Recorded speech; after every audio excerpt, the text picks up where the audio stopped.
Hello, in this video, I'll be talking about how to analyze a multiple choice question. Sometimes ago, someone messaged me that he's analyzing a questionnaire and then there's a multiple choice question inside. He asks for insight on how to go about the analysis. When you give a multiple choice question in your questionnaire or your form, and then the data goes into maybe Google Sheets or Excel, it will come in this comma separated format, and this might be quite difficult to analyze. For this particular analysis, this questionnaire or this data is a data of 100 respondents, and then the question that was asked is that each respondent was asked for their sources of income, and then they could choose several options. So there is salary, business, and all other options, and then respondent could choose any of these options. I just came up with this data so that I can explain this to us. For this analysis, we have 2 questions or 3 questions. Part of what we need to get from this data is what the number of sources of income that for each respondent. For example, this first person has 3 sources of income: salary, wages, and investment. The next person has 1, 2, 3, 4 sources of income. So we want to know the number of sources of income that each respondent have. So we definitely don't want to count manually for 100 respondents. That's why we have Excel. So what can we do? We can use some formulas, and I'll go ahead to first answer that question here. Now, after getting this, the real question that we need to deal with is we want to know the maximum number of sources of income and then the minimum number of source of income for the respondent. And also we want to show the distribution of respondents by the number of sources of income. Now, what does this mean? We want to know how many people have just 1 source of income, how many had just 2, how many had 3. Then we definitely want to put that in a visualization also. So how can we answer this? So the first thing we need to do is, one way or the other, there are different ways we can go about this. So this is the way I decided to go about it. I'm going to first use a function that is called text split. So equals text split. And then I'll select the cell containing the sources of income. Then I need to specify my column delimiter, which is comma, then close the bracket and then enter. So these are separated these into 3 columns, but I don't really care about separating it into 3 columns. I'm just going to wrap this around count A to count. Now, why am I not using count? I can't use count because count can only count number. So if I use count with this, it's going to say it is 0. So using count A now, we can see that this person have 3 sources of income. Then if we drag down, you can see it has calculated the right thing for all the respondents. So we've gotten that. Now let's go to our question, which is asking for the maximum number of sources of income. So that will be max. Then we can come here to select the whole column, and that is the maximum. Then minimum, and come here to also select the whole column, and that is the minimum. So we've answered that question. The second question asking for the distribution. So by knowing the maximum and minimum, we know that some people have just 1 source of income, some have 2, some have 3, and some have 4. So let's just give that a column header.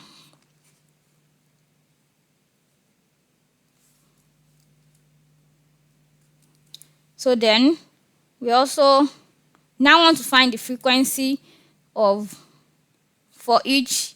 Want to know the frequency for each, and maybe we can later find the percentage. But we have just 100 respondents, so we really don't need to find the percentage. So for the frequency, we can use count if. So that's count if, and the range will also be the data range here.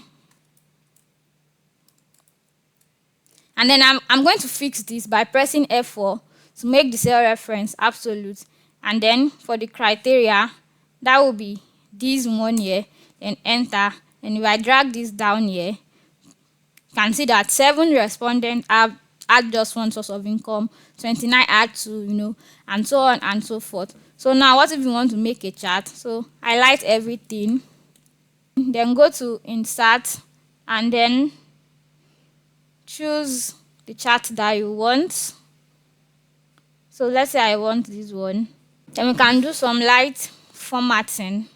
And then we've been able to answer the first question.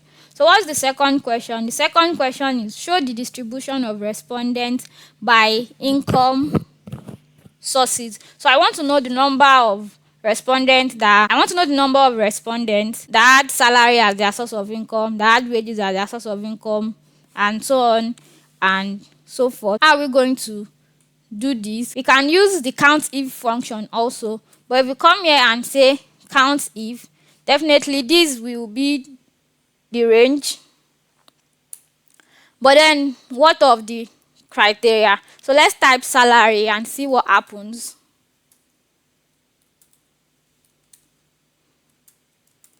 So typing salary gave 0 because salary does not exist alone here. So what can we do? We can actually add a wildcard character, which is the star, to the front and back of salary, so that it is, if it can just see salary here, then it will pick it. So now this is telling us that salary occur here. That's what the one is telling us. So when it counts, it can find salary in this cell. I don't want to count to reference this manually like this. I want to reference the salary that is written in cell D1. So how can I do this? I will concatenate the star to the salary in D1 by using the AND character. The first thing is the star has to be in double quotation. Each star has to be in double quotation because they are a text. So double quotation, then I'll add AND to concatenate it to D1, and then I'll concatenate that to the second star and make sure that that one is also in double quotation too.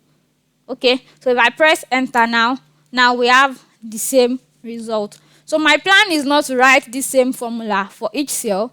My plan is to write the formula in just one cell and be able to drag to fill up other cells. To achieve that, I need to reference my cells accordingly. So for B2, when I drag down, I want to make sure that when I drag towards the right, I want to make sure that the column letter did not change. For B2, it should always refer to column B. Therefore, I'm going to put a $ in front of B. Okay, now for D1, when I drag down, I want to make sure it is always referencing row 1. So I'm going to put a $ in front of 1. So you can read more about referencing, absolute referencing, mixed referencing, and so on to understand what I just did very well. So if I press enter now, and if I drag the cells here, and if I also drag down, then I've been able to fill up all the cells with the formula. And if you just want to fact check for the first one, you can see that here salary is 1, salary has 1, meaning that it is present in this cell. Investment has 1, meaning that it is also present in this cell.